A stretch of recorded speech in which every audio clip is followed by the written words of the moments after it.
ایک اہم معاملے کی طرف آپ کی توجہ دلانا چاہتا ہوں، اور وہ یہ ہے کہ کھانے پینے کے دوران فضول اور ضیاع کرنا چیزوں کا، اس سے بچنے کی کوشش کریں۔ ہم دیکھتے ہیں اکثر ہوٹلز میں اور شادی بیاہ کے موقع پر مختلف تقاریب میں ایک کھانا جو رکھا جاتا ہے، جو سرو کیا جاتا ہے، لوگ اس پر ٹوٹ تو پڑتے ہیں لیکن اس کو نقصان پہنچاتے ہیں، بہت سارا کھانا ضائع ہو جاتا ہے۔ اس کھانے کو اگر بچا لیا جائے تو بچت بھی ہو سکتی ہے، اور بچا ہوا کھانا اچھے طریقے سے جو مستحقین ہیں ان تک پہنچایا جا سکتا ہے۔ اسی طریقے سے ہم جب کھانے کا ضیاع کرتے ہیں تو ہم بہت سارے لوگوں کا رزق جو ہے اس کو خراب کرتے ہیں۔ ہمیں ایک ایک نوالہ، ایک ایک لقمہ لیتے ہوئے ان لوگوں کے بارے میں ضرور سوچنا چاہیے جن کو یہ لقمہ اور نوالہ میسر نہیں۔ اس چیز کو دیکھیں، ان دنوں میں محرم الحرام کے دن ہیں۔ محرم الحرام میں بھی مجالس میں اور مختلف تقاریب میں بہت وافر مقدار میں نیازیں بنتی ہیں، کھانا بنتا ہے، کھانا پکایا جاتا ہے، تقسیم کیا جاتا ہے۔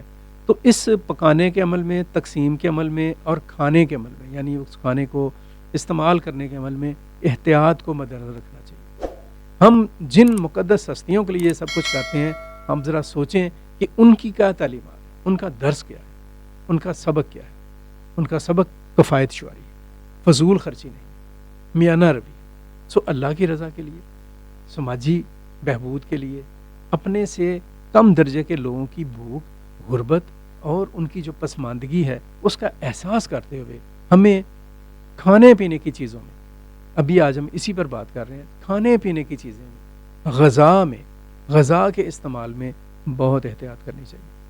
ہم جتنی احتیاط کریں گے اتنا ہی معاشرے کا، سماج کا بھلا ہو، اتنا ہی ہمارا بھی بھلا ہو، ہم بھی کفایت شعاری سے فائدہ اٹھائیں گے۔ یاد رکھیں، ہمیشہ کھانے میں پینے میں احتیاط کریں، آپ کی صحت کے لیے بھی اچھا ہے۔ بے ہنگم کھانا جو ہے آپ کی صحت کے لیے بھی اچھا نہیں ہے۔ کھانے کا ضیاع کرنا انسان کو اللہ کی نظر میں بھی برا بنا دیتا ہے۔ خیال رکھیں، اللہ کی نظر کے لیے بھی، اس کی نظر میں اچھا بننے کے لیے، انسانوں کی نظر میں اچھا بننے کے لیے، معاشرے کے لیے اچھا بننے کے لیے، اپنے آپ کے لیے اچھا بننے کے لیے، اور اپنی بھلائی کے لیے، اور اپنے ارد گرد کے لوگوں کی بھلائی کے لیے آپ کھانے پینے کی چیزوں میں احتیاط کریں، بچت کریں، اور جو بچا ہوا ہے اس کو عزت اور احترام کے ساتھ ایسا راستہ بنائیں کہ وہ مستحقین تک پہنچ سکے۔